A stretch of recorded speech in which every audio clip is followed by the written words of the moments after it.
चलिए, good morning all, welcome to Learners academy.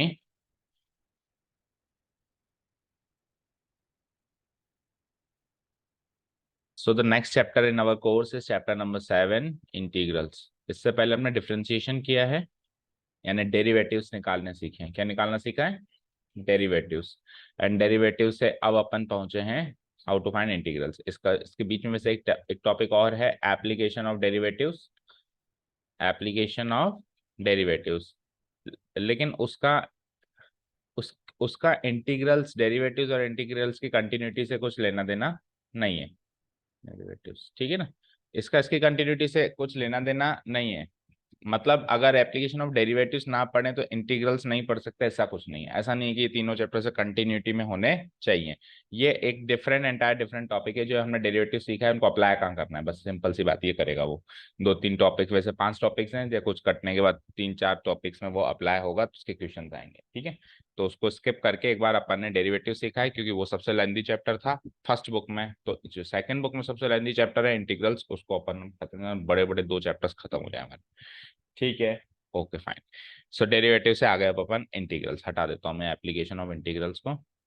तो आज की टॉपिक में केवल और केवल अपन इंटीग्रल्स को इंट्रोड्यूस करने वाले हैं, ठीक है। चलिए, तो डेरिवेटिव्स के बाद नेक्स्ट टॉपिक इज इंटीग्रल्स। तो बेटा मैथ्स की बहुत पुरानी रीत है, तो कि 1 से 100 तक की गिनती सीख ली, तो अब उल्टी गिनती, रिवर्स काउंटिंग 100 से लेके 1 तक की करके दिखाओ। ट्रिग्नोमेट्री सीख ली तो इनवर्स ट्रिग्नोमेट्री करके दिखाओ। तो डेरिवेटिव सीख दिया तो एंटी डेरिवेटिव्स बता दो। क्या बता दो? Anti derivatives. और इन एंटी डेरिवेटिव्स का एक नाम रख दिया गया इंटीग्रल्स। दैट मीन्स इंटीग्रल्स को मैं कह सकता हूं आप लिख लगा के, these are nothing but the anti derivatives. These are nothing but the anti derivatives, ठीक है। सिंपल सी बात है कि अगर मैंने कहा D by d x of x square, sorry D by d x of, ऐसे लगाएंगे ना, ऑफ एक्स स्क्वायर 2x है, कहा। तो मैंने ये कहा कि एक्स स्क्वायर का डेरिवेटिव 2x है। तो ऐसा कौन सा फंक्शन है दुनिया में जिसका डिफरेंशिएशन करूं तो 2x आ जाए? उस फंक्शन को सोचना पड़ेगा, और वो जो सोचने में फंक्शन अभी तो साफ साफ दिखाई दे रहा है एक्स स्क्वायर, तो वो फंक्शन क्या हो जाएगा? उसका इंटीग्रल हो जाएगा। कहने का मतलब है, एक स्टेटमेंट लिखूं अगर मैं, ये जो ऊपर गिवन इलस्ट्रेशन है इससे मैं अगर एक स्टेटमेंट लिखूं, तो मैं यहाँ से 2 स्टेटमेंट लिख सकता हूँ। क्या लिख सकता हूँ? 2 स्टेटमेंट। पहला स्टेटमेंट ये होगा, derivative of derivative of x square is 2x। और दूसरा स्टेटमेंट क्या हो जाएगा? Integral of 2x is x square. जैसे इसको उल्टा कर दिया, जैसे इसको क्या कर दिया? उल्टा कर दिया, नाम बदल दिया, ठीक है। यहां तक क्लियर है? ये 2 सिंपल से स्टेटमेंट में लिख सकता हूं। अब derivative of x square equal two is 2x तो करेक्ट स्टेटमेंट है, but integral of 2x is x square अभी भी रॉन्ग स्टेटमेंट है। अभी भी ये क्या है? रॉन्ग स्टेटमेंट है। अनुष्का ने कहा क्यों? तो अनुष्का बस इस चीज का जवाब दे दो कि D by d x of x square plus 1 क्या होता है? 2x। तो इसका डेरिवेटिव भी 2x, इसका डेरिवेटिव भी 2x। तो क्या 2x का इंटीग्रल केवल एक्स स्क्वायर ही होगा? भाई उल्टा प्रोसेस तो ऐसे चलाओगे ना। तो 2x का इंटीग्रल तो एक्स स्क्वायर के साथ साथ एक्स स्क्वायर प्लस 1 भी हो सकता है। हो सकता है, नहीं हो सकता है?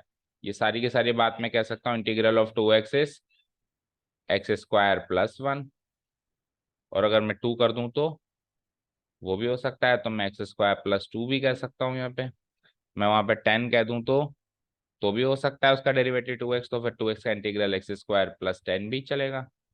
तो यू कैन सी कि डेरिवेटिव तो फिक्स था बट इंटीग्रल फिक्स नहीं है। इसीलिए यहाँ पे 2 तरीके के इंटीग्रल्स होते हैं, definite integrals and indefinite integrals. क्या कहा मैंने? डेफिनेट इंटीग्रल्स और इनडेफिनेट इंटीग्रल्स। अब डेफिनेट और इनडेफिनेट क्या है? डेफिनेट मतलब फिक्स, इनडेफिनेट मतलब पता नहीं, अनंत। तो अभी जब मैं 1 2 10 ये फिक्स कॉन्स्टेंट्स ऐड कर रहा हूं, तब तो ये है डेफिनेट इंटीग्रल्स। तब ये क्या है? डेफिनेट इंटीग्रल्स, और मैं कोई कांस्टेंट ही ऐड ना करूं, ठीक है, और उस कांस्टेंट की जगह अगर मैं एक कांस्टेंट सी ऐड कर दूं, आर्बिट्रेरी कांस्टेंट रख दूं, फिक्स कांस्टेंट ना रख के क्या रख दूं, आर्बिट्रेरी कांस्टेंट, कैपिटल सी या स्मॉल सी, किसी बुक में स्मॉल सी से डिनोट कराते हैं, हमारी बुक में कैपिटल सी से।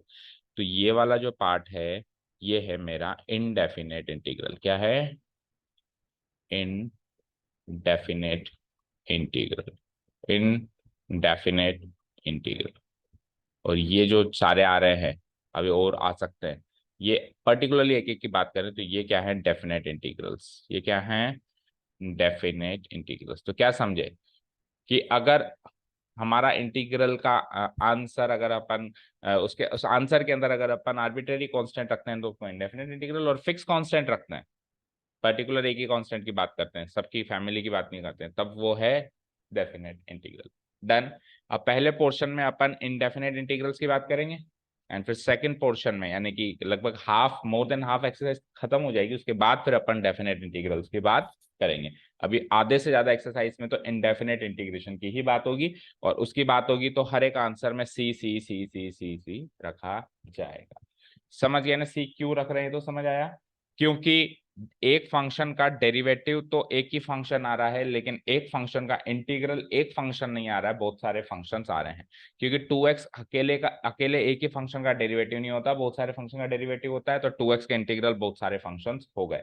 तो बहुत सारे हो गए तो क्या सबको थोड़ा ना लिखने बैठेंगे, तो इसलिए हमने क्या करा, एक सी लेटर मार्क कर दिया जो उन सारे कॉन्स्टेंट्स का क्या है, एक रिप्रेजेंटेटिव। अच्छा, ये चीज भी निश्चित है कि ये जो बहुत सारे फंक्शंस इसके इंटीग्रल्स हैं 2x के, ये जो बहुत सारे फंक्शन इसके इंटीग्रल्स हैं 2x के, ये एक दूसरे से केवल कांस्टेंट की वजह से ही अलग हैं,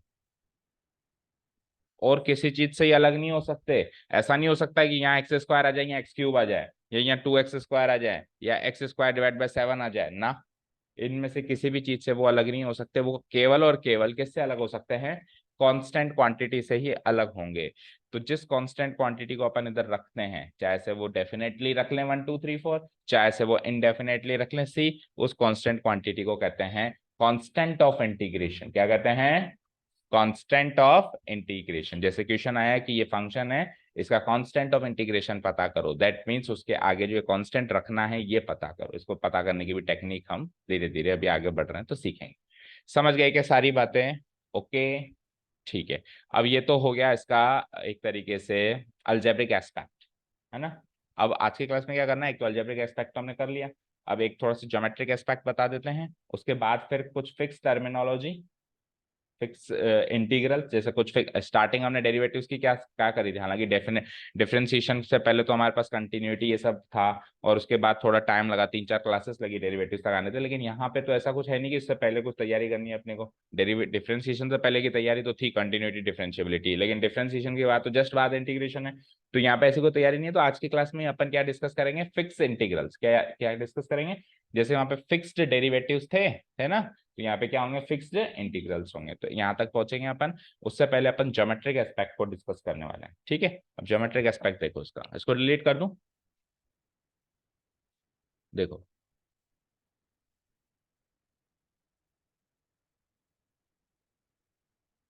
जैसे मान लो मेरे पास एक कर्व है, लेट अस से आई हैव ए कर्व, ऐसा है। अब ऐसे कर्व में मैंने कहा x इक्वल टू समथिंग, एक पॉइंट पे, इस पॉइंट पे डेरिवेटिव निकालो। तो क्या मतलब होता था डेरिवेटिव का? इस पॉइंट पे बने हुए टेंजेंट का स्लोप, ये सुनो, यही मतलब होता था।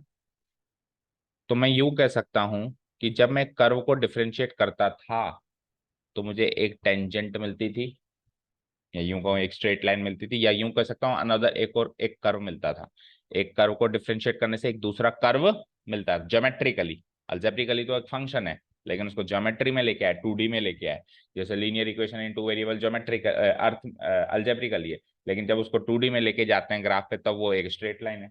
तो सबके ज्योमेट्रिक रिप्रेजेंटेशन होते हैं ना, सभी के ज्योमेट्रिक रिप्रेजेंटेशन होते हैं।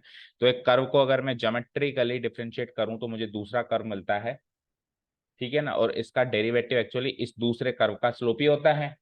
इसका इस कर्व का डेरिवेटिव एक्चुअली ये जो दूसरा कर्व मिला ना, इसका स्लोप ही तो इसका डेरिवेटिव होता है। यस और नो, यहाँ तो कोई डाउट नहीं है। ठीक है, तो इसका मतलब ये है कि अब अगर मैं इस कर्व को इंटीग्रेट करूंगा तो मुझे वो कर्व मिलेगा, मिलेगा नहीं मिलेगा?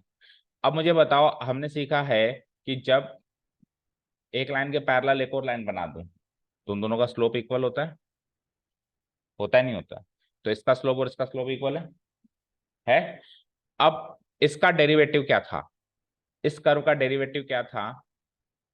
इसके स्लोप, इसके टेंजेंट का स्लोप था। यस सुनो, इस डेरिवेटिव के टेंजेंट का स्लोप था या नहीं था? है ना? जैसे कुछ भी स्लोप आ गया 10 20 30, तो वो स्लोप तो इसका भी है, क्योंकि पैरेलल लाइंस का स्लोप तो बराबर होता है ना बच्चे? पैरेलल लाइंस का स्लोप बराबर होता है नहीं होता है?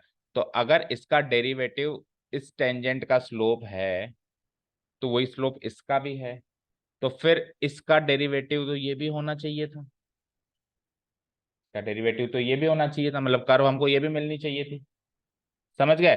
तो मिल रही है, ध्यान से देखो। उसी कर्व को अगर मैं पैरेलली ड्रॉ कर दूं नीचे लाइक दिस, ऐसे कैसे, तो उसी पॉइंट पे जो x इक्वल टू पॉइंट था ना 3 4 5, मान लो x इक्वल टू 3 है, तो अब आज की तारीख में भी x इक्वल टू 3 है, वही 3 है ना, x इक्वल टू 3। उसी के पैरेलल एक और टेंजेंट बना दी मैंने, उस टेंजेंट के रेफरेंस में एक और कर्व मिल सकता है। यस सुनो, उसी पॉइंट पे, बोलो ऐसे मिल सकता है? बोलो, मिल सकता है क्या?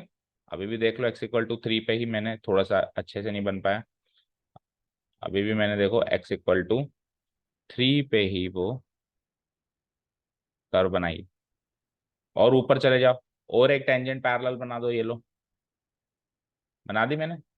तो इसके रेफरेंस में अभी भी x इक्वल टू 3 पर, मतलब यहाँ पर ये इस कर्व का पैरेलल कर्व मिल सकता है। ठीक है, समझ आया क्या? तो कहने का मतलब ये है कि जब एक कर्व को डिफरेंशिएट किया जाता था तो एक दूसरा कर्व मिलता था। ठीक है, तो एक कर्व को इंटीग्रेट किया जाता है तो एक दूसरा कर्व तो नहीं मिलता है, एक दूसरे कर्व की फैमिली मिलती है। क्या मिलता है? फैमिली ऑफ कर्व्स मिलता है। क्या मिलता है? Family of curves. भाई एक कर्व है, उसको डिफरेंशिएट किया तो एक ही लाइन मिली ना मुझे, एक ही लाइन मिली ना, फिक्स लाइन मिली ना। लेकिन अब अगर मैं इस लाइन को इंटीग्रेट करूं तो कर्व्स एक नहीं मिल रहे, 1 2 3 4 बहुत सारे मिलते जा रहे हैं, मिलते जा रहे हैं, मिलते जा रहे हैं, मिलते जा रहे हैं, मिलते जा रहे हैं। और ये कर्व्स पैरेलल हैं एक दूसरे के। क्या है ये? एक कर्व्स, ये कर्व्स एक दूसरे के पैरेलल हैं। एक दूसरे के पैरेलल जो जो भी चीज होती है ना, वो कांस्टेंट क्वांटिटी से ही डिफरेंट होती है। तो यानी कि ये कर्व्स भी एक दूसरे से कांस्टेंट क्वांटिटी से ही डिफरेंट, मतलब अलग है।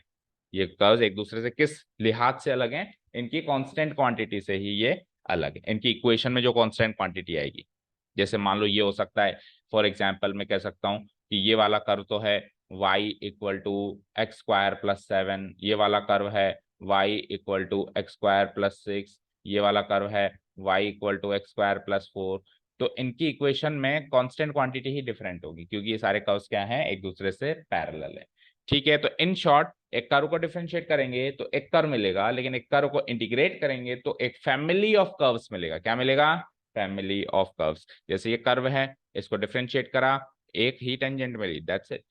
लेकिन एक ऑलरेडी टेंजेंट है, इसको इंटीग्रेट करा तो बहुत सारे फैमिली ऑफ कर्व्स मिल रहे हैं, एक कर्व नहीं मिल रहा है, एक तो मिल ही रहा है इससे लगता हुआ तो, लेकिन इससे पैरेलल और टेंजेंट बनाया जाओ, क्योंकि स्लोप तो सबका सेम है, तो बनाए जाओ और कर्व्स दूसरे भी मिलते जाएंगे। यहाँ तक क्लियर है? तो एक कर्व को डिफरेंशिएट करेंगे तो क्या मिलेगा? एक दूसरा कर्व। एक कर्व को डिफरेंशिएट करेंगे तो क्या मिलेगा? एक दूसरा कर्व। और एक कर्व को इंटीग्रेट करेंगे तो क्या मिलेगा? बहुत सारे, एक फैमिली ऑफ कर्व्स मिलेगी, उस फैमिली के अंदर बहुत सारे कर्व्स होंगे, और वो सारे कर्व्स एक दूसरे से उनकी इक्वेशन में कांस्टेंट क्वांटिटी से ही अलग होंगे, उस लिहाज से वो अलग होंगे। ठीक है, यहाँ तक क्लियर है? सारी बातें क्लियर है? Okay, now let us talk about the standard notation. फिर लिखवाना क्या है, लिखना क्या है बता दूंगा मैं एक साथ, है ना? स्टैंडर्ड नोटेशन की बात करते हैं। तो अच्छा, ये जो चीज अभी मैंने आपको बताई, ज्योमेट्रिक एस्पेक्ट, ये आपकी बुक में भी है।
हम्म।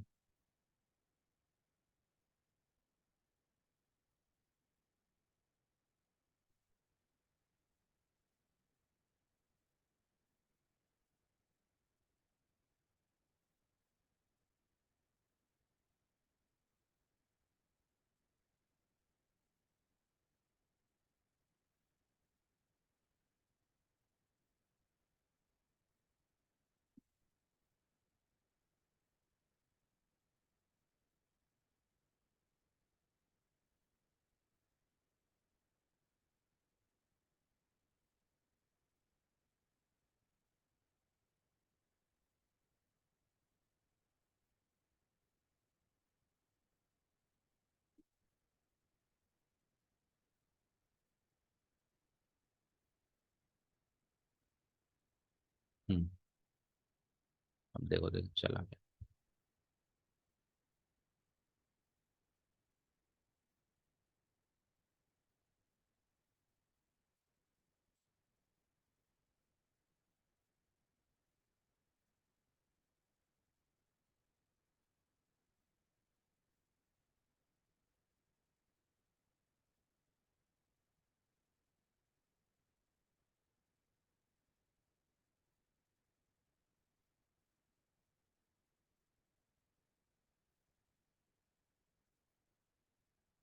नहीं चल पा रहा है। चलो छोड़ो, फिर बुक से मैं बता देता हूँ बाद में ना। अभी आगे बढ़ते हैं हम थोड़ा सा। तो हाँ, सिंबॉलिक नोटेशन की बात करें तो सिंबॉलिक नोटेशन कुछ ऐसा है कि अगर एक्स स्क्वायर एक कर्व है,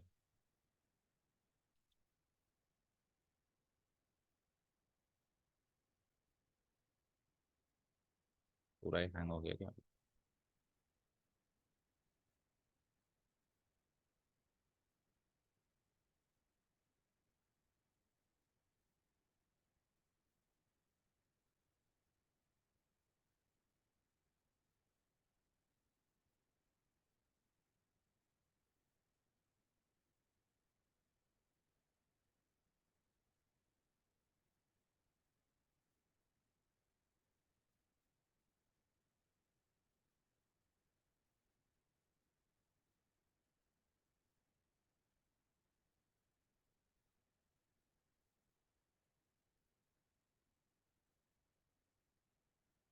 क्या हो गया अचानक?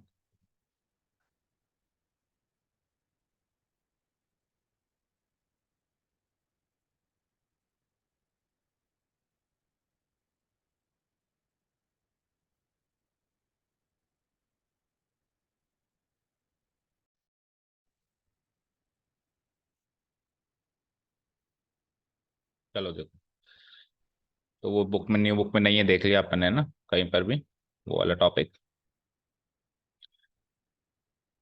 जिसमें ये ज्योमेट्रिक एस्पेक्ट बताया हुआ था, करीब करीब जो भी मैंने आपको ड्रॉ करके बताया वैसा ही है।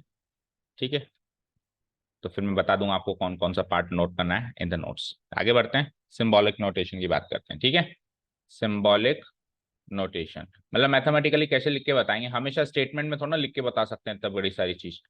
जैसे मैं दो स्टेटमेंट लिख रहा हूँ, एक स्टेटमेंट है derivative of x square is 2x, fine. और मैं दूसरा स्टेटमेंट लिख रहा हूँ इंटीग्रल ऑफ डेरिवेटिव का उल्टा इंटीग्रल, डिफरेंशिएशन का उल्टा इंटीग्रेशन। तो डिफरेंशिएशन से जो चीज मिलती है डेरिवेटिव, इंटीग्रेशन से जो चीज मिलती है इंटीग्रल। तो डेरिवेटिव का उल्टा हो गया integral. Integral of 2x is x square plus C लगाना पड़ेगा, है ना, इंटीग्रेशन के। अभी अपन इंडेफिनेट इंटीग्रेशन की बात करेंगे आधे से ज्यादा चैप्टर में। सो उसका डेरिवेटिव तो निकला 2x, और इसका इंटीग्रल निकला एक्स स्क्वायर प्लस सी। यहाँ तो कोई डाउट नहीं है। अब सिंबॉलिक नोटेशन की बात करते हैं। यहाँ से सिंबॉलिक नोटेशन होता है, देखना, डी बाई डी एक्स जानते हैं तो हम, of what, x square equal to 2x, ये इसका सिंबॉलिक नोटेशन है।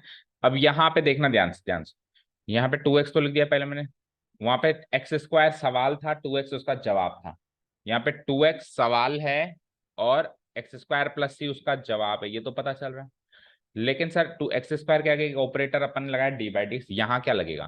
तो यहाँ देखना ध्यान से, डी को तो रिप्लेस करेगा, डी यहाँ पे डी फोर डेरिवेटिव था, डी फोर क्या था, और dx इसलिए था विथ रेस्पेक्ट टू एक्स था, विथ रेस्पेक्ट टू एक्स था। तो यहाँ पे डी तो आएगा नहीं क्योंकि डेरिवेटिव तो है नहीं, इंटीग्रल आएगा, तो इंटीग्रल को हम आई से डिनोट कराते हैं, तो आई ऐसे लिखना चाहिए। तो आई ऐसे ना लिख के उन्होंने कहा ऐसे लहराता हुआ लिखो। ठीक है, सिंबॉलिक नोटेशन है, समझ आई भाई। डी फॉर डेरिवेटिव, तो आई फॉर इंटीग्रेशन, इंटीग्रल या इंटीग्रेशन, तो आई ना लिख के उन्होंने कहा कि एक लहराता हुआ आई बनाओ, तो ये इसका मतलब होता है आई, यानी कि इंटीग्रल। ठीक है, दूसरी चीज, dx वहां पे डिवाइड होता था, जिसके रेस्पेक्ट में डिफरेंशिएट करेंगे वो चीज डिवाइड हो रही है, तो यहाँ पे जिसके रेस्पेक्ट में इंटीग्रेट करेंगे वो चीज मल्टीप्लाई होगी। जस्ट उल्टा चल रहा है ना, हर चीज उल्टी चल रही है। तो जिसके रेस्पेक्ट में डिफरेंशिएट करते थे वो चीज डिवीजन में, डिनोमिनेटर में दिखाई देती थी। इस नोटेशन में जिस चीज से अपन जिस वेरिएबल के रेस्पेक्ट में अपन इंटीग्रेट कर रहे हैं वो चीज हमको यहाँ मल्टीप्लीकेशन में दिखाई। क्लियर है क्या? सारी बातें क्लियर है? ये dx यहाँ पे डिवाइड हो रहा था, ये dx यहाँ पे मल्टीप्लाई होगा। ये d फॉर डेरिवेटिव था, ये i फॉर इंटीग्रेशन है, ये 2x है जिसका इंटीग्रल करना है, ये इसका आंसर है x स्क्वायर प्लस c। तो सिंबॉलिक नोटेशन क्लियर है?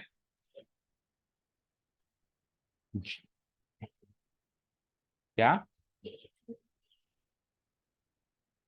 नहीं, dx का मतलब है विथ रेस्पेक्ट टू x। ऊपर वाले d का मतलब है डेरिवेटिव, नीचे dx का मतलब है differentiation with respect to x। Differentiation with respect to x, उसको सिंबॉलिकली नोटेट डिनोट करने के लिए अपने dx लिखा है। तो वो जो चीज है उसका उल्टा प्रोसेस करना है, तो जो चीज डिवाइड हो रही थी वो मल्टीप्लाई हो जाएगी। ठीक है, सारी बातें क्लियर है? तो स्टैंडर्ड नोट या सिंबॉलिक नोटेशन क्लियर है, सारी बातें। अच्छा, वन मोर थिंग सर, जब अपन dy dx करते थे तो अपन एट ए पॉइंट की भी तो बात करते थे। कैसे?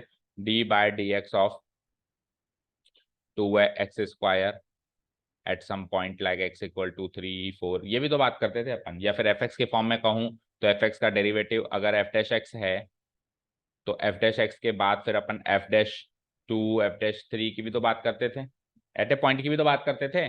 क्या यहाँ पे एट ए पॉइंट की बात होगी? नहीं, यहाँ पे एट ए पॉइंट की तो बात नहीं होगी, पर यहाँ पे अभी डेफिनेट इंटीग्रल शुरू नहीं किया ना। तो डेफिनेट इंटीग्रल की जब अपन बात करेंगे, यहाँ पे ये c फिक्स आएगा, आर्बिट्रेरी ना आके फिक्स कांस्टेंट आएगा, तो उसमें यहाँ पे और यहाँ पे अपर एंड लोअर लिमिट लग जाएगी। क्या लग जाएगी?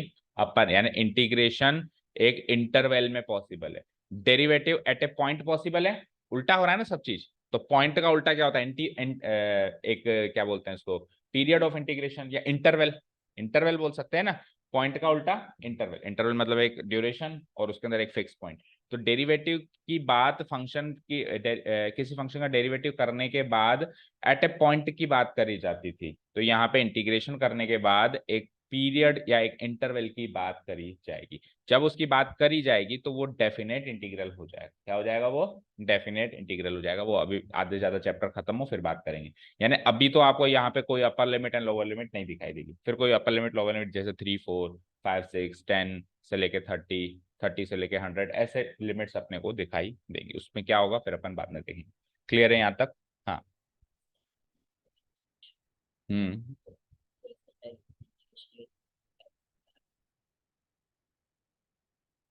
2x का इंटीग्रेशन यही तो होगा, बताओ आप, और क्या होगा? बस सी कोई भी कांस्टेंट फिक्स कर लो, कुछ भी जो आपके मन में आ रही है, और उसका डिफरेंशिएशन करो तो 2x आएगा। यहाँ पे सी कुछ भी फिक्स कर दूं, सी कुछ भी फिक्स कर दूं मैं, और उस फंक्शन का फिक्स करने के बाद जैसे 1 2 3 फिक्स करने के बाद मैं अगर उसका डेरिवेटिव करूं तो सबका 2x डेरिवेटिव आएगा। तो 2x के ये सारे इंटीग्रल्स हो गए। अगर इसको डिफरेंशिएट करने से ये आ रहा है तो इसको इंटीग्रेट करने से ये आएगा ना। ठीक है, क्लियर है? अभी मैंने सी फिक्स कर दिया उसको। ठीक है, मतलब फिक्स नहीं किया, इनडेफिनेटली सी रख दिया। चलें आगे। अभी तो स्टैंडर्ड नोटेशन क्लियर हो गई। ओके, अब दूसरी चीज देखो, एफ एक्स का डेरिवेटिव करते हैं तो उसको जनरली अपन कैजुअली एफ डैश, अभी स्टैंडर्ड नोटेशन की बात हो रही है थोड़ी सी, एफ डैश एक्स से डिनोट करा देते हैं। तो अब मैं क्या कहूँ, उसका उल्टा प्रोसेस क्या कहूँ मैं, कि एफ डैश एक्स का इंटीग्रेशन करो तो क्या मिले? एफ एक्स मिले, ऐसे ही कहूँ ना भाई। यहाँ पे कौन सा प्रोसेस अपनाया गया? डिफरेंशिएशन। क्या अपनाया गया? डिफरेंशिएशन। और यहाँ पे कौन सा प्रोसेस अपनाया गया? इंटीग्रेशन। इंटीग्रेशन डन, यहाँ तक तो कोई डाउट नहीं।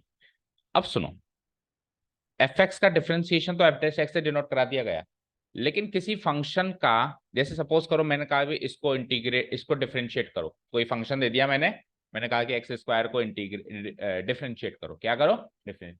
तो आप फटाफट से उस एक्स स्क्वायर को क्या ले लोगे, एफ एक्स ले लो। क्या ले लोगे सर, ये रहा, let the given function be f x, क्योंकि वो एक्स का फंक्शन है, क्योंकि वो एक्स का फंक्शन है तो आपने उसको एफ एक्स मान लिया। तो जब आपको इंटीग्रेट करना होगा, तो क्या उसको गिवन फंक्शन को एफ डैश एक्स मानोगे? ये तो बड़ी नाइंसाफी है, क्योंकि ये जो इसका डेरिवेटिव आ चुका है 2x, वो भी तो x का फंक्शन है। नहीं समझे क्या कहना चाह रहा हूं? मेरे पास एक x का फंक्शन है, मैंने इसको कहा डिफरेंशिएट करो, तो आपने उस फंक्शन को टेम्पररी क्या मान लिया, एफ एक्स। क्यों माना एफ एक्स? क्योंकि वो x का फंक्शन है या नहीं? अब जैसे मैंने 2x डेरिवेटिव आ गया, अब मैं 2x का कह रहा हूं इंटीग्रल करो, तो आप टेम्पररी उसको एफ डैश एक्स क्यों मान रहे हो, उसको क्यों नहीं एफ एक्स मान रहे हो? क्योंकि ये भी तो एक्स का फंक्शन है भाई। अगर हम डिफरेंशिएशन कर रहे हैं तो गिवन फंक्शन को एफ एक्स मान रहे हैं, लेकिन हम इंटीग्रेशन कर रहे हैं तो गिवन फंक्शन को एफ एक्स क्यों नहीं मान रहे, एफ डैश एक्स क्यों मान रहे? तो नाइंसाफी उसके साथ भाई, जिसको डिफरेंशिएट कर रहे हैं वो भी एक्स का फंक्शन है, और किसी एक फंक्शन को इंटीग्रेट कर रहे हैं तो वो भी तो एक्स का फंक्शन ही है।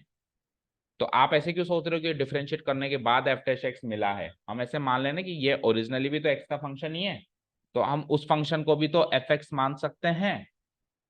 तो फिर अब एफ एक्स के इंटीग्रल को क्या लिखूं सर मैं? तो उसको कैपिटल एफ एक्स लिखा जाता है। तो कैजुअली एफ एक्स का डेरिवेटिव एफ डैश एक्स है, और कैजुअली एफ एक्स का integral capital f of x है, वो भी एक एक्स का फंक्शन निकल के आएगा। ऐसे तो ना कहेंगे लेट द गिवन फंक्शन भी एफ डैश एक्स।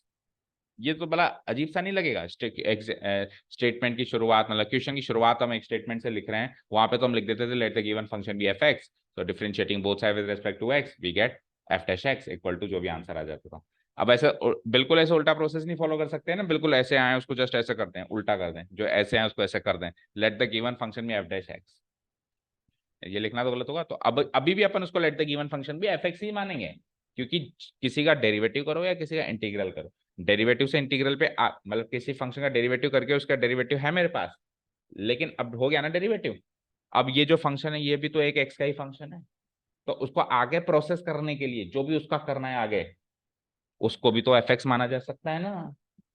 तो इंटीग्रेशन की शुरुआत में भी अपन लेट द गिवन फंक्शन भी एफ एक्स से ही करने वाले हैं, एफ डैश एक्स से नहीं करने वाले हैं। और उसको जो इंटीग्रल आएगा फिर उसका कैजुअल में जो नोटेशन होगा वो होगा capital f of x. In short capital f of x हमेशा एक दिए हुए function small F of x का इंटीग्रल माना जाएगा। जैसे एफ डैश एक्स किसी गिवन फंक्शन एफ एक्स का डेरिवेटिव माना जाता है, तो कैपिटल एफ ऑफ एक्स किसी दिए हुए फंक्शन एफ एक्स का इंटीग्रल माना जाएगा। तो इन शॉर्ट मैं ये कह सकता हूं कि एक फंक्शन है एफ एक्स, उसको अगर मैं डिफरेंशिएट करूं तो मेरे को एक और एफ एक्स का फंक्शन मिलेगा एफ डैश एक्स, और उसी फंक्शन को अगर मैं इंटीग्रेट कर दूं तो कैपिटल एफ ऑफ एक्स मिलेगा। क्योंकि ऐसा थोड़ी ना है कि एक फंक्शन का इंटीग्रल कर रहा हूं तो वो इंटीग्रल किसी फंक्शन का डेरिवेटिव करके आया हो, अब उसी का इंटीग्रल कर सकते हैं।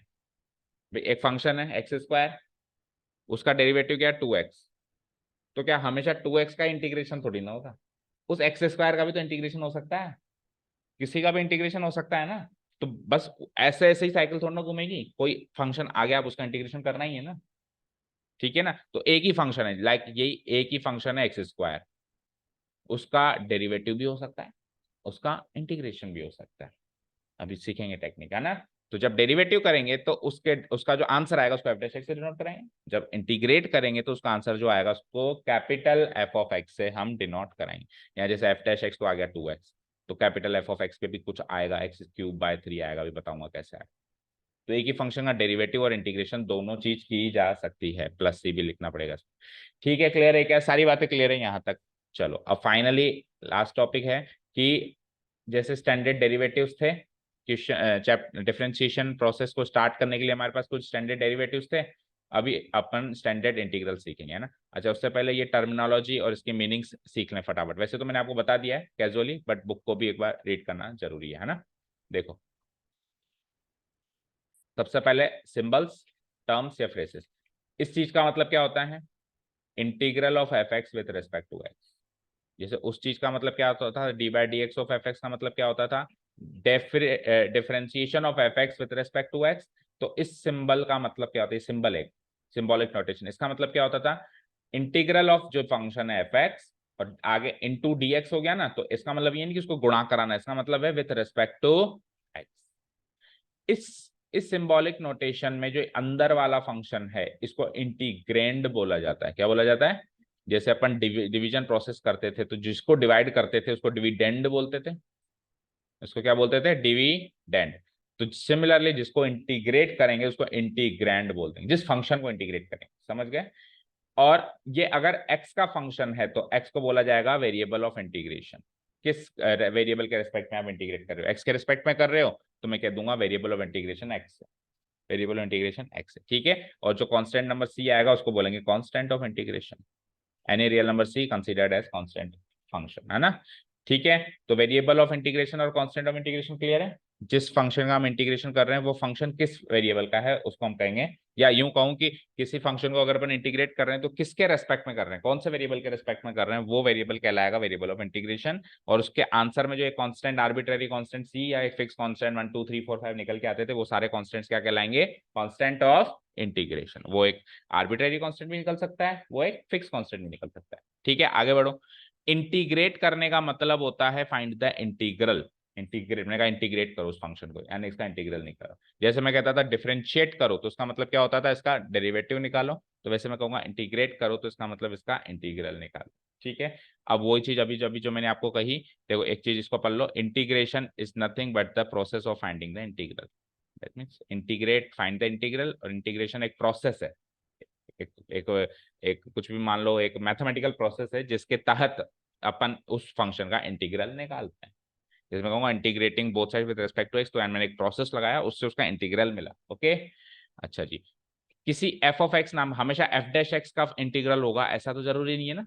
तो एफ नाम के फंक्शन का इंटीग्रल जब मैं निकालूंगा तो मैं क्या कर दूंगा, इफ एक ऐसा फंक्शन एफ सोचा जाएगा, कैपिटल एफ, जिसका डेरिवेटिव करके ये फंक्शन लाया जाए, ठीक है। कुल मिला के अगर मैंने कहा इंटीग्रल ऑफ एफ बताओ तो आप ऐसे तो बताओगे एफ डी एक्स, और आंसर मैंने क्या कहा था? कैपिटल एफ ऑफ एक्स लिखोगे। तो यानी कि इसका डेरिवेटिव ये है, यानी कि इसका एफ डैश एक्स ये है, एफ, समझ गए ना? क्लियर है?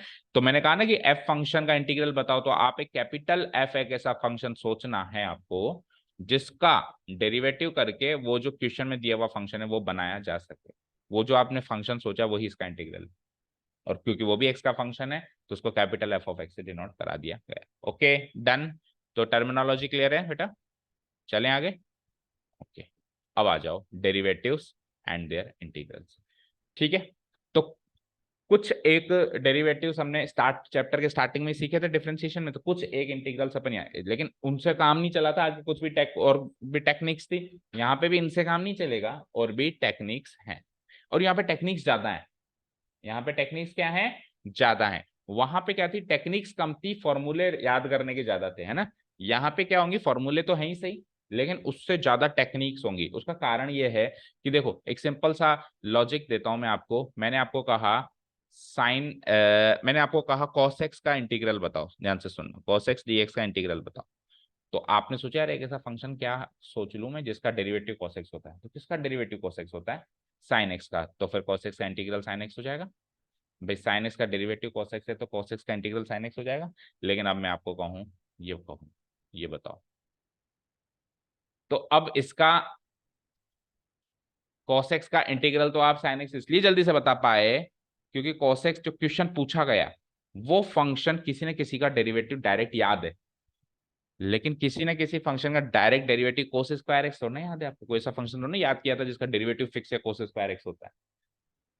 तो अब इसको इंटीग्रेट करने के लिए टेक्निक की जरूरत पड़ेगी। किसकी जरूरत पड़ेगी? टेक्निक। आपने उल्टे तो याद कर लिए, साइन एक्स का डेरिवेटिव cos x का इंटीग्रल साइन एक्स, हो गया ना उल्टा याद। अभी सारे के सारे उल्टे याद करा देता हूँ, पर उससे कोई पार नहीं पड़ेगी, क्योंकि उससे तो वो केवल फिक्स याद हुए ना।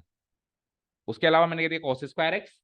अब cos स्क्वायर एक्स के लिए मतलब एक ऐसा फंक्शन सोचना पड़े जिसको डिफरेंशिएट करके cos स्क्वायर एक्स आया था, वो फंक्शन इसका इंटीग्रल होगा। तो वो फंक्शन सोचा थोड़ा ना जा सकता, ऐसे सोच के थोड़ा ना पता लगेगा यहाँ सोच लिया सर मैंने। उसके लिए तो एक टेक्निक की जरूरत पड़ेगी, ठीक है ना। तो यहाँ इसलिए यहाँ पे टेक्निक ज्यादा है। कैसे क्या टेक्निक होगी धीरे धीरे डिस्कस करेंगे, ठीक है ना। और ऑब्वियसली ट्रिग्नोमेट्रिक फंक्शंस का बहुत बड़ा रोल रहेगा यहाँ पे, बहुत ज्यादा बड़ा रोल रहेगा जैसे डिफरेंशिएशन। चलो इधर आओ, देखो बेटा, इस फंक्शन को डिफरेंशिएट करूं तो x to the power n आ सकता है। इधर डिफरेंशिएशन चल रहा है, इधर इंटीग्रेशन चल रहा है। फटाफट डिस्कस करो। इस फंक्शन को डिफरेंशिएट करूं तो x to the power n आएगा। कैसे? एन प्लस वन नीचे उतर के आएगा, और नीचे एन प्लस वन कॉन्स्टेंट है ही सही मेरे पास, और पावर क्या हो जाएगी, एन प्लस वन में से एक कम हो जाएगी, यानी एन ही रह जाएगी। इसको कट गया तो इसका डिफरेंशिएट, इसका derivative x to the power n आ गया। तो इसका मतलब x to the power n को अगर मैं इंटीग्रेट करूं तो ये आएगा। आएगा, देखो x to the power n को अगर मैं इंटीग्रेट किया तो जो आंसर, जो अभी क्वेश्चन है वही आंसर। दैट मीन्स एक पॉलिनोमियल फंक्शन का इंटीग्रल निकालने का तरीका मिल गया, और कुछ डिफरेंट नहीं है, जस्ट उसका उल्टा है। मुझे बताओ x to the power n का डेरिवेटिव क्या होता था? एक मिनट, बोलना क्या? एन इंटू एक्स की पावर एन माइनस।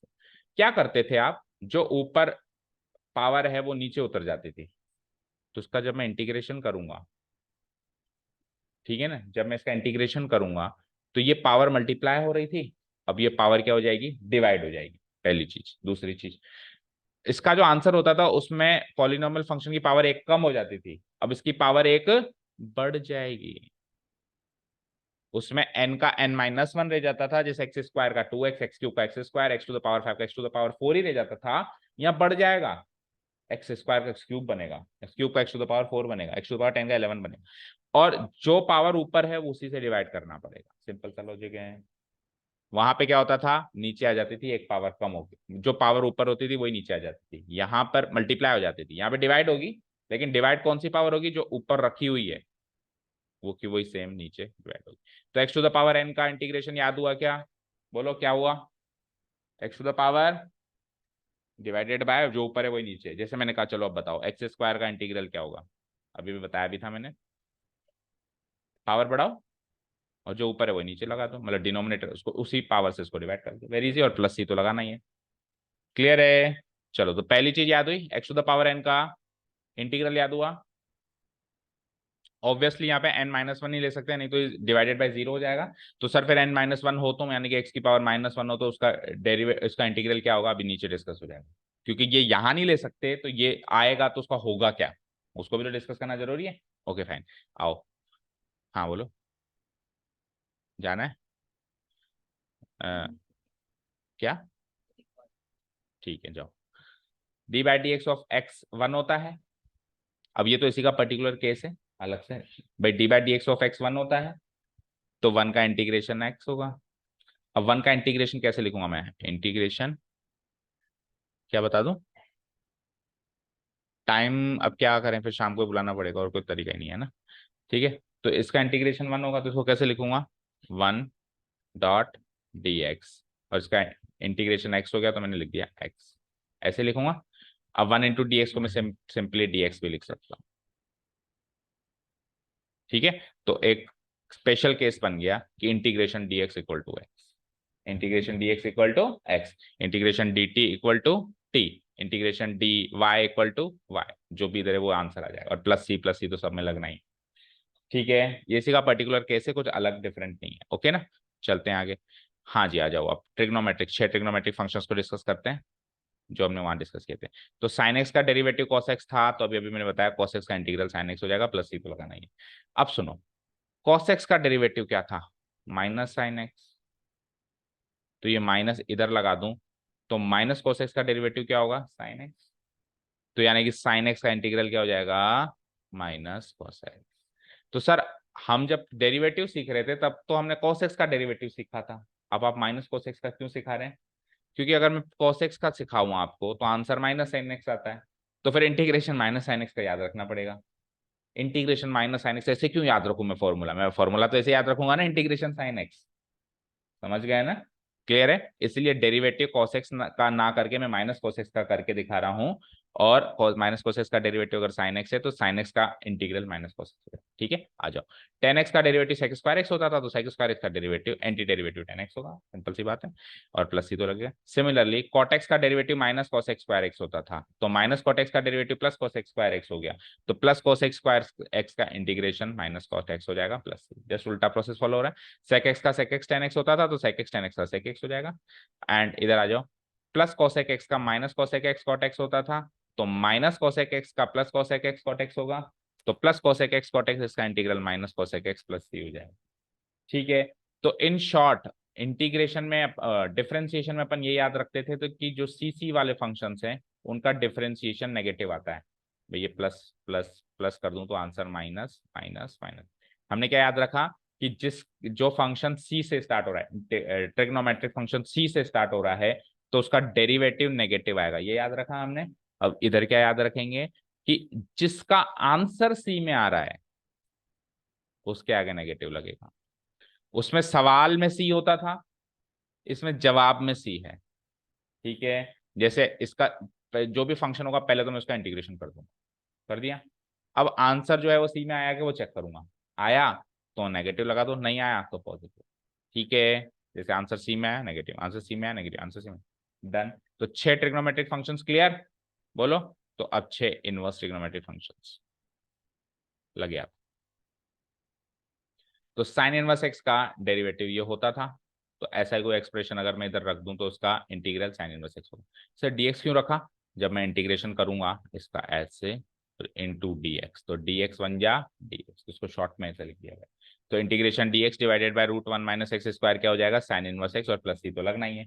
अच्छा जी, इधर प्लस लगा दूं तो इधर माइनस, तो अगर इधर माइनस लगा दूं तो इधर प्लस, तो इसका इंटीग्रल ये भी होगा और इसका इंटीग्रल ये भी होगा। यानी कि dx divided by root 1 minus x square का इंटीग्रल दो दो होंगे। एक तो हो जाएगा sine inverse x plus C, और एक हो जाएगा minus cos inverse x plus C. देखो एक बार sine inverse plus C minus cos. Similarly हर एक के अब दो दो बनेंगे। टेन इनवर्स एक्स का वन प्लस एक्स स्क्वायर होता था, और फिर टेन इनवर्स एक्स का ये होता था, तो फिर माइनस कॉट इनवर्स एक्स का भी यही होता था। मतलब कॉट इनवर्स एक्स का माइनस में होता था तो माइनस कॉट इनवर्स एक्स का भी यही होता था। तो अब इसका इंटीग्रल दो दो बन जाएंगे, टेन इनवर्स एक्स और माइनस कॉट इनवर्स एक्स। ठीक है। एंड सिमिलरली फिर एक उसका भी हो जाएगा। ठीक है ना, समझ आया ना? तो अब जैसे यहाँ पे इन्होंने केवल 3 लिख के छोड़ दिए, अपने को 6 के 6 लिखने हैं, 1 2 3 लिख के छोड़ दिए इन्होंने। अब अपने को क्या लिखना है? 6 के 6 लिखने हैं। साइन इनवर्स, कॉस इनवर्स, फिर टेन इनवर्स, कॉट इनवर्स, फिर कॉसेक इनवर्स और सेक इनवर्स। मैं लिख के बता देता हूँ आपको, चिंता मत करो। ठीक है ना? तो टेन इनवर्स एक्स का तो लिख दिया इन्होंने। कॉट इनवर्स एक्स के हिसाब से हम कैसे कहेंगे? हम ऐसे कहेंगे कि d by d x of minus cot inverse x क्या होता था? 1 divided by 1 plus x square. तो 1 प्लस एक्स स्क्वायर का जब मैं डेरिवेशन यहाँ से उल्टा प्रोसेस फॉलो किया, तो integration d x divided by 1 plus x square क्या हो जाएगा? ये वाला फंक्शन हो जाएगा minus cot inverse x plus C. और उससे पहले इसका आंसर ही आ चुका है प्लस का टेन इनवर्स एक्स प्लस सी, तो इसी का answer minus cot inverse x plus B आ जाएगा। ठीक है, यहाँ तक क्लियर है सारी बातें? आपको नोट्स में भी ऐसे ही लिखना है कि इधर तो डेरिवेटिव चलाने हैं और उल्टा प्रोसेस करके यहाँ पे इंटीग्रेशन चलाना है। कुछ एक दिन तो हम अभी उल्टा उल्टे की तरह ही सोचेंगे, इसमें ऐसा फंक्शन सोचेंगे जिसका डेरिवेटिव करके ये आया था, ऐसा करके ही सोचेंगे। धीरे धीरे फ्लो बनेगा तो फिर डायरेक्ट उल्टा सोचने की जरूरत नहीं होगी, फिर एक ही फ्लो में काम चलता रहेगा। ठीक है ना? जैसे सपोज करो मैंने कहा उल्टी गिनती गिनो, तो आपने कहा 100, तो आप ये सोचोगे 100 किसके बाद आया था, तो आपने कहा 99, फिर आपने कहा 99 किसके बाद आया था, 98। तो कुछ दिन तो आप ऐसे सोचोगे ये किसके बाद आया था, सवाल से जवाब, जवाब से सवाल बनाओगे, है ना? लेकिन कुछ एक बार फ्लो बन गया तो फिर तो आप एक ही फ्लो में चलोगे, 100 99 98 97 96, फिर इसे बार बार थोड़ा सोचोगे। ठीक है ना? ओके। और ज्यादा नहीं, 2-3 क्लासेस लगेंगी, आप आ जाओगे इस फ्लो में, है ना? ओके। चलो जी, अब एक दो उनके भी देख लो। तो d by d x of क्या क्या बचा बताओ? सेक इनवर्स एक्स बच गया, और d by d x of minus, भाई कॉसेक इनवर्स एक्स का याद किया था जब डिफरेंशिएशन किया था, लेकिन अभी माइनस कॉसेक इनवर्स एक्स का बताएंगे हम, है ना? बताओ क्या होता था इसका डेरिवेटिव, बताओ उसका। 1 divided by x root x square minus 1, और इसका भी यही सेम ही होगा ना? होगा। तो यानी कि इस चीज का अगर मैं इंटीग्रेशन कर दूं तो एक बार प्लस सेक इनवर्स एक्स आता है, एक बार माइनस है। तो इधर आ जाओ, इससे उल्टा प्रोसेस चलाओ।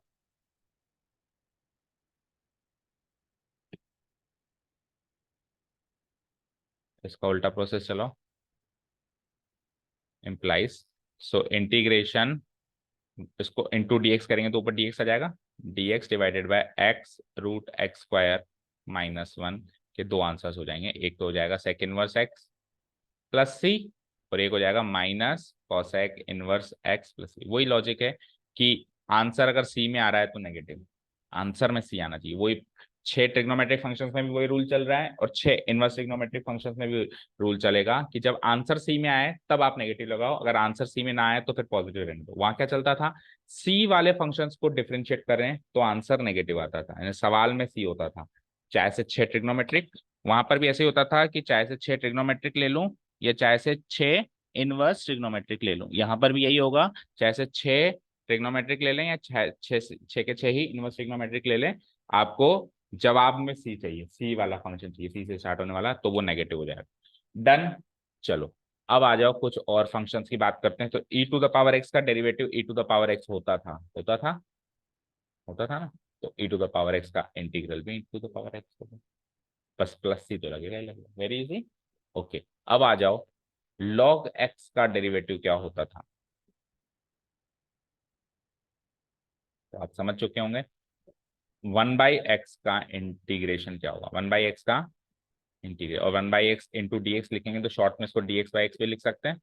तो इंटीग्रेशन dx/x क्या होगा, लॉग एक्स, और यहाँ पे भी एक्स के आगे मॉडुलस लगता था, यहाँ पे भी मॉडुलस लगेगा क्योंकि नेगेटिव पे तो लॉग लगता ही नहीं है, प्लस सी तो लगाएंगे यहाँ तक क्लियर है सारी बात। अब सुनिए, एक्चुअली ये जो dx/x है इसको मैं थोड़ा सा और एक्सपेंड करूँ इस चीज को, तो ये एक्चुअली क्या है, इंटीग्रेशन 1/x dx, और थोड़ा सा एक्सपेंड करूं तो ये क्या है, इंटीग्रेशन x की पावर -1 dx।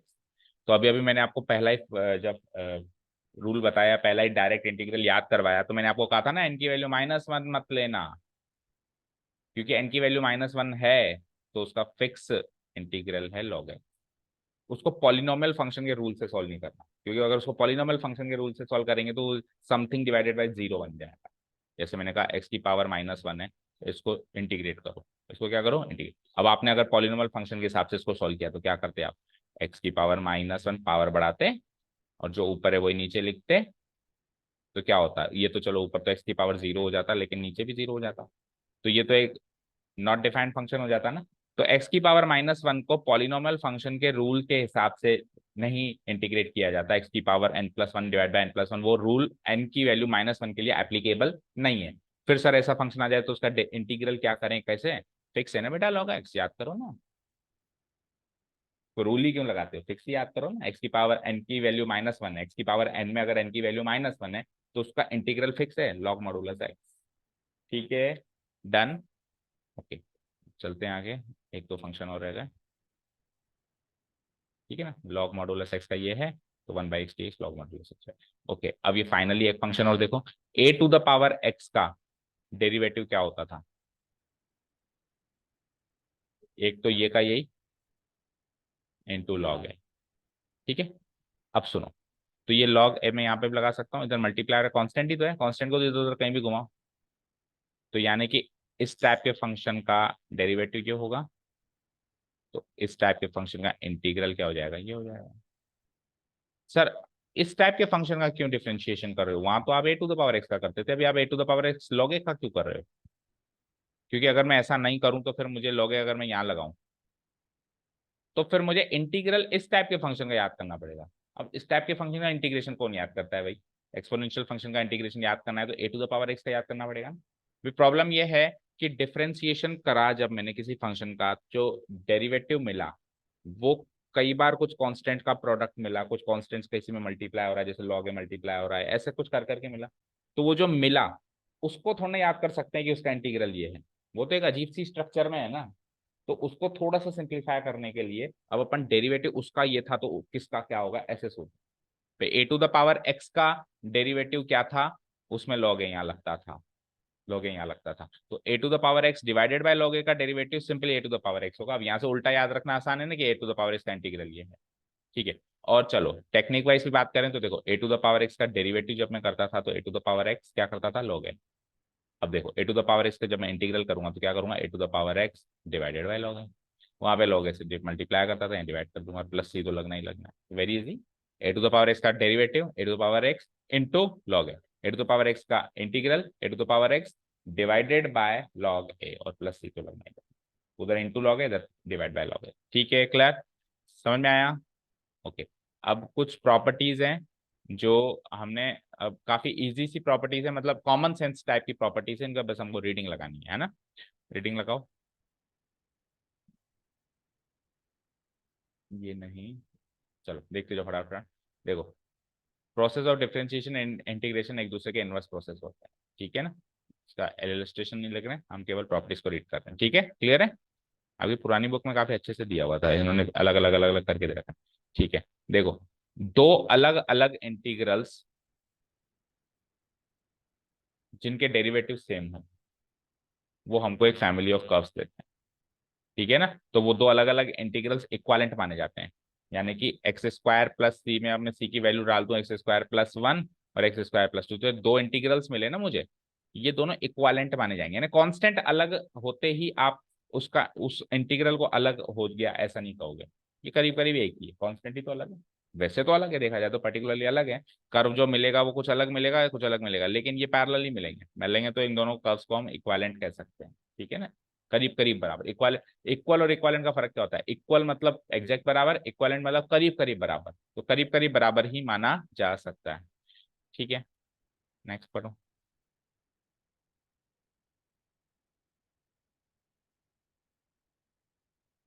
अब पूरी प्रॉपर्टीज यहाँ पे लिखी हुई है नहीं, बस बस इसके बाद एग्जाम्पल्स आ गए। थर्ड एंड फोर्थ प्रॉपर्टी क्या थी, देख लो एक बार।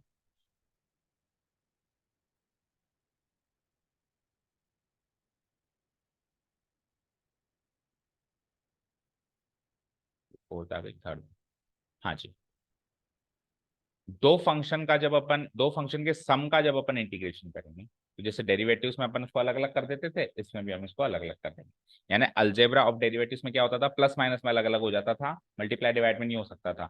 यहाँ पर भी प्लस माइनस में अलग अलग हो सकता है, मल्टीप्लाई डिवाइड में अलग अलग नहीं हो सकता। यानी integration of f x plus g x d x को अपन अलग अलग कर सकते हैं, integration f x d x plus integration g x d x, और माइनस हो तो भी कर सकते हैं। लेकिन हम कभी भी ये नहीं कर सकते कि मल्टीप्लाई है तो मल्टीप्लाई में अलग अलग करें, ये नहीं कर सकते। इसके लिए क्या होगा सर, फिर प्रोडक्ट आ जाएगा, वहां तो प्रोडक्ट रूल लग जाता था। यहाँ पे ऐसा कोई रूल है कि नहीं, यहाँ टेक्निक है। यहाँ क्या है, इसको फंक्शन को प्रोडक्ट टू सम में कन्वर्ट करेंगे, अगर ट्रिग्नोमेट्रिक है तो प्रोडक्ट टू सम में कन्वर्ट हो जाएगा, नहीं तो कुछ भी सोचेंगे, वो अलग अलग टेक्निक आपको सोचनी है। कुछ भी सोचेंगे, कुल मिला के इसको, इसका प्रोडक्ट साइन हटाने की कोशिश करेंगे कैसे भी कन्वर्ट करके, ठीक है ना। क्लियर है, चलो आओ। तो कुल मिला के ये application, sorry, algebra of derivatives से रिलेटेड प्रॉपर्टी थी। फोर्थ नंबर क्या है, कि कोई भी कांस्टेंट नंबर है तो उसका इंटीग्रेशन नहीं किया जाता, उसको बाहर फेंको और एफ एक्स का डीएक्स कर देता है, ठीक है। और ऐसे ही मान लो कल को ऐसे आ जाए इंटीग्रेशन, दो कांस्टेंट आ जाए दो फंक्शन के आगे लगे हुए, के वन एक कांस्टेंट एफ एक्स के आगे लगा हुआ है तो, और फिर के टू दूसरा कांस्टेंट जी ऑफ एक्स के आगे लगा हुआ है, और इन दोनों का प्लस या माइनस कुछ भी हो रहा है, और इसका पूरे का आपको करना है, पूरा ब्रैकेट लगा के मैंने लगा दिया डी एक्स। तो आप इनको कैसे अलग अलग कर सकते हो, देखो आप क्या करोगे, पहले तो अलजेब्रा ऑफ इंटीग्रल से प्लस या माइनस साइन से अलग अलग हो सकते हैं, और फिर उनका कांस्टेंट भी बाहर आ सकता है। तो कैसे अलग अलग हो जाएंगे, इसका कांस्टेंट बाहर आ गया के वन, इंटीग्रेशन के one integration f x d x लिखना मत भूलना, ये डी एक्स बाहर रखा हुआ है, इससे भी होगा इससे भी होगा इसके नोटेशन में, ठीक है ना। और प्लस या माइनस, प्लस है तो प्लस, अदरवाइज माइनस, प्लस या माइनस, फिर इसका कांस्टेंट आ जाएगा बाहर के to integration g of x into d x, ठीक है, क्लियर है, ठीक है, ठीक है ना। कुल मिला के अब एक ही फ्लो में करेंगे, कहने का मतलब ये है कि एक ही फ्लो में करेंगे, कांस्टेंट को बाहर निकाला एफ एक्स डी एक्स लिख दिया, फिर कांस्टेंट को बाहर निकाला ऐसा। तो ये है हमारी फोर्थ नंबर की प्रॉपर्टी। और फिफ्थ नंबर की प्रॉपर्टी आ जाओ, ये भी करीब करीब अलजेब्रा ऑफ इंटीग्रल से रिलेटेड है, ठीक है ना। उसमें प्लस माइनस अलग कर सकते हैं, कांस्टेंट बाहर निकाल सकते हैं, ठीक है। फिफ्थ नंबर प्रॉपर्टी वही है जो मैं आपको ऑलरेडी बता दी, कि के वन के टू, और इसे करते करते करते बहुत सारे फंक्शन हैं के एन तक, तो हम क्या करते हैं, सबको अलग अलग कर सकते हैं और सबके कॉन्स्टेंट्स को बाहर फेंक सकते हैं। मैंने दो में ही करके बताया, इसने दो से ज्यादा में, उसको प्रोसीड कर, ठीक है, क्लियर है। तो ये हमारा यहाँ पे इंट्रोडक्टरी पार्ट खत्म होता है। आपको इंट्रोडक्टरी पार्ट में नोट क्या क्या करना है, सबसे पहले तो आपको ये फिक्स इंटीग्रल्स नोट करना है। उससे पहले आपको क्या लिखना है, 1 सेकेंड, स्टार्टिंग से आओ,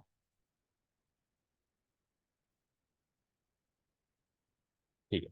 सबसे पहले तो आपको इंटीग्रल्स जो अपन ने टाइप डाला है, हेडिंग डाली है, इसकी डेफिनेशन लिखनी है, एंटी डेरिवेटिव क्या डालनी है इसकी डेफिनेशन, एंटी डेरिवेटिव, ऑब्लिक लगाया हमने चैप्टर उसके, इसके अंदर ही आपको ऑब्लिक लगा के डाल देना है एंटी पे, तो आपको वहीं से चैप्टर का नाम याद हो जाएगा कि करना क्या है पूरे चैप्टर में, डेरिवेटिव का एंटी करना है, यानी कि उल्टा करना है, ठीक है ना।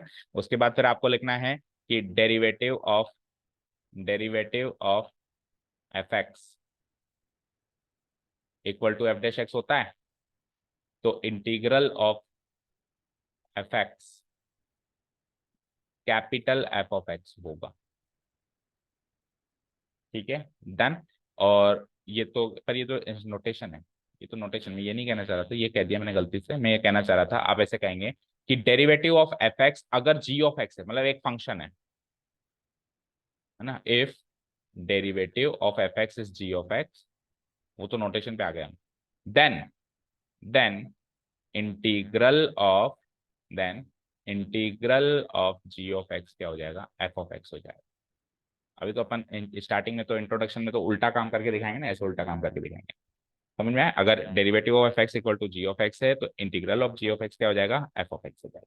ठीक है, उसके बाद फिर आप नेक्स्ट लिखेंगे, मैं बोल के बता देता हूँ, आप लिख लेना कि derivative of a function is a function, derivative of a curve, नहीं ऐसे लिखना, when we differentiate a curve we get an another curve, but when we integrate a curve we get a family of curves. समझ गए? पिछली book में तो क्या सब कुछ ये लिखा हुआ था, तो मैंने वहीं से बता दिया था बच्चों, अभी ये काफी कुछ काट दिया है ना। ठीक है, when we differentiate a curve we get an another curve, but when we integrate an curve we get a family of curve, we get a family of curve. फिर आपको एक वो डायग्राम बनाना है कुछ इस तरीके का, जिसमें आपको कुछ कर्व्स को पैरेलल बनाना है एक दूसरे के, कुछ कर्व्स को ऐसे पैरेलल बनाना है एक दूसरे के। ठीक है ना, उनके एक ही पॉइंट पे, एक ही पॉइंट पे कुछ भी फिक्स कर लेना, एक्स इक्वल टू 3 2 के आसपास, एक ही पॉइंट पे आपको क्या बनाना है, टेंजेंट्स बनानी है, टेंजेंट्स भी पैरेलल बनेंगी, और फिर वो ऐसे देख लेना कि ये लाइन भी पैरेलल बननी चाहिए इसको, क्योंकि एक ही पॉइंट की बात हो रही है। ठीक है ना, ये डायग्राम बना देना जो भी अभी अभी अपन ने कहा। ठीक है, उसके बाद फिर आपको हेडिंग डालनी है सिंबॉलिक नोटेशन। सिंबॉलिक नोटेशन में हमने जो भी सीखा, या फिर डू वन थिंग, ये पूरी टेबल ही नोट कर लेना, तो उसमें सिंबॉलिक नोटेशन क्लियर हो गया। एक टेबल थी ना हमारे यहाँ पे, वो टेबल पूरी की पूरी नोट कर लेना, ऐसे कैसे, ये वाली, इसमें सिंबॉलिक नोटेशन वगैरह सब क्लियर हो गया, ये भी क्लियर हो गया, इंटीग्रेंट किसको करते हैं ये बुक से कॉपी कर लेंगे। एंड उसके बाद फाइनली ये वाला ही जो डेरिवेटिव्स एंड उसके इंटीग्रल्स है ना उल्टे, ये डेरिवेटिव्स या इंटीग्रल्स, ये पूरे के पूरे, पहले तो पॉलिनोमियल फंक्शन, उसके बाद उसका पर्टिकुलर केस ये है ना, उसके बाद 6 ट्रिग्नोमेट्रिक फंक्शंस, उसके बाद 3 इनवर्स ट्रिग्नोमेट्रिक, लेकिन आपको 6 के 6 लिखने हैं, बाकी 3 मैंने अभी नोट करवाए थे। उसके बाद एक्सपोनेंशियल एंड लॉगरिथमिक फंक्शंस बचते हैं, तो e to the power x and a to the power x, दो तो एक्सपोनेंशियल फंक्शन है और एक लॉगरिथमिक फंक्शन है, ये आपको टेबल नोट करनी है। ठीक है, कल अपन क्या करेंगे, पहली एक्सरसाइज स्टार्ट करेंगे ना, तो पहली एक्सरसाइज, अच्छा फिर ये प्रॉपर्टीज भी लिखनी है। प्रॉपर्टीज आप केवल ये इलस्ट्रेशन मत लिखना, केवल नाम मतलब प्रॉपर्टी क्या है वो लिख देना। तो पहली प्रॉपर्टी है the process of differentiation and integration are inverse of each other, very very easy है ना। सेकंड प्रॉपर्टी क्या लिखना है आपको, बस उसका हेडिंग डालनी है, क्या कि अगर अपन दो अलग अलग इंटीग्रल्स का सेम, जिसके डेरिवेटिव सेम है ना, वो एक्चुअली एक ही फैमिली के कर्व हैं। ठीक है ना, एक ऐसा कर्व जिसका डेरिवेटिव सेम है, जैसे 2x उसका भी डेरिवेटिव, 2x उसका भी डेरिवेटिव, तो ये कर्व तो एक्स स्क्वायर प्लस 1 है, वो एक कर्व एक्स स्क्वायर प्लस 2 है, तो वो x square plus 1 x square plus 2 equivalent है, और वो एक ही फैमिली के कर्व्स है। यहाँ से लेके यहाँ तक लिख लेना। थर्ड प्रॉपर्टी क्या है हमारी, algebra of integrals. Third property पे आप हेडिंग भी डाल लेना, अलजेब्रा ऑफ इंटीग्रल्स। जैसे आप स्टार्ट करो प्रॉपर्टी नंबर 3, तो यहाँ पे आप हेडिंग डाल लेना, ये तो लिखना ही है, ये पार्ट तो लिखना ही है, लेकिन उसके ऊपर क्या डालनी है आपको, अलजेब्रा ऑफ इंटीग्रल्स। और अलजेब्रा केवल प्लस और माइनस पे ही चलेगा, मल्टीप्लीकेशन एंड डिवीजन पे फिर टेक्निक चलेगी। तो अब यहाँ पे प्लस लिखा हुआ है, लेकिन आप आपके प्रॉपर्टी में नोट्स में यहाँ पे माइनस भी लगा देना। फिर फोर्थ नंबर कांस्टेंट को बाहर निकालना, और फिर fifth number property third and fourth का मर्जर है ना, अलग अलग भी कर रहे हो और कांस्टेंट को भी बाहर निकाल रहे हो, तो दोनों की हेडिंग डाल देना। फोर्थ नंबर की हेडिंग ये डाल देना, यहाँ से लेके यहाँ तक, यही फोर्थ नंबर प्रॉपर्टी है फॉर एनी रियल नंबर के, यहाँ पे कोई भी के रियल नंबर होगा, एंड फिफ्थ नंबर की प्रॉपर्टी है यहाँ पे। ठीक है, अब एग्जाम्पल्स फटाफट से देखो। एग्जाम्पल मतलब कल जो अपन पहली एक्सरसाइज करेंगे उसमें अपन करने क्या वाले हैं, उसमें अपन ये करने वाले हैं कि cos 2x का सपोज करो मैंने आपसे इंटीग्रल पूछा, तो मैं ऐसा सोचूंगा, एक ऐसा फंक्शन सोचूंगा जिसका डेरिवेटिव cos 2x होता था। तो ऐसा फंक्शन मुझे याद है, हाँ हाँ सर sin 2x का डेरिवेटिव होता था, तो फिर cos 2x का sin 2x कर दें क्या, बिल्कुल कर दो, कोई दिक्कत नहीं है। पर sin 2x का जब तू डेरिवेटिव करता था तो 2x का भी करता था, तो 2 से मल्टीप्लाई करता था और डिवाइड कर दें आंसर, और प्लस ही लगा। इस प्रोसेस को बोलते हैं मेथड ऑफ इंस्पेक्शन, क्या बोलते हैं इसको, method of inspection, method of inspection मतलब उल्टा सोचना, कहाँ ये चीज कहाँ से आई थी, मतलब ये जो क्वेश्चन है, ये जब जवाब था तो उसका सवाल क्या था, वो सवाल सोचो, वो सवाल इस सवाल का जवाब है, ऐसे उल्टा करके सोचना। जैसे कि ये है 1/x, तो मैंने ये सोचा कि 1/x किसका डेरिवेटिव होता था, तुम्हें को याद आया सर 1/x है ना, log x का डेरिवेटिव होता था, इसलिए इंटीग्रेशन 1/x dx क्या होगा, log x होगा। तो पहली एक्सरसाइज में अपन पूरा इंस्ट्रक्शन चलाएंगे, ये होता था तो ये होगा, ये होता था तो ये होता था, ठीक है। अब जैसे 3x² है, तो मैं ऐसे सोचूंगा, 3 को तो चलो कांस्टेंट की तरह ट्रीट करेंगे, मैं सोचूंगा x² किसका डेरिवेटिव होता था, तो x² किसका डेरिवेटिव होता था, x³ का होता था। पर x³ में एक प्रॉब्लम थी सर, 3 भी तो नीचे आता था, तो डिवाइड करा दें, तो यानी x² का इंटीग्रल x³/3, और इसके आगे फिर ये 3 कांस्टेंट है, ये ऐसे कैसे लग जाएगा, तो पहली टर्म का इंटीग्रल मिला, प्लस 4x³ है तो 4 तो एज इट इज लग जाएगा। अब आप x³ को, x³ किसका डेरिवेटिव होता था, x⁴, लेकिन एक प्रॉब्लम है सर, 4 उसमें नीचे उतर के आता था तो यहाँ डिवाइड हो जाएगा, ये पूरे फंक्शन का ओवरऑल इंटीग्रल हो गया। ये सब कर करके अपन कल पहली एक्सरसाइज करते हैं, ठीक है। तो क्लियर है जो भी आज सिखाया सब कुछ, ओके। अब हो सकता है कुछ बातें रह गई हों, धीरे धीरे धीरे धीरे कई बार क्या होता है कि है ना, कुछ चीज मिस भी हो जाती है ना, हम बुक भी छोटी हो गई, वो चीज दिख रही होती है तो याद आ जाता है कि अच्छा ये बता दें बच्चे को, हो सकता है कुछ कट गया और कुछ मिस हो गया, वैसा मानता हूँ, मुझे फील हो रहा है कि कुछ चीजें मिस हुई है इंट्रोडक्शन में अभी, तो वो धीरे धीरे कि ऐसा नहीं है कि वो एंड तक मिस रहेगी, ऐसी बात नहीं है, क्योंकि कभी ना कभी तो उसका क्वेश्चन या कुछ ना कुछ चीज बात सामने आ जाएगी, तो मैं बता दूंगा, और कुछ हो सकता है कि नोट्स में लिखवा भी दूँ, तो नोट्स के नीचे आप हल्का सा स्पेस छोड़ देना, है ना, कुछ एक्स्ट्रा चीजें लिखवानी, ठीक है। जाओ कल एक्सरसाइज नंबर 1 करेंगे, 7.1। Thank you so much for listening to us, have a nice day, keep learning and bye.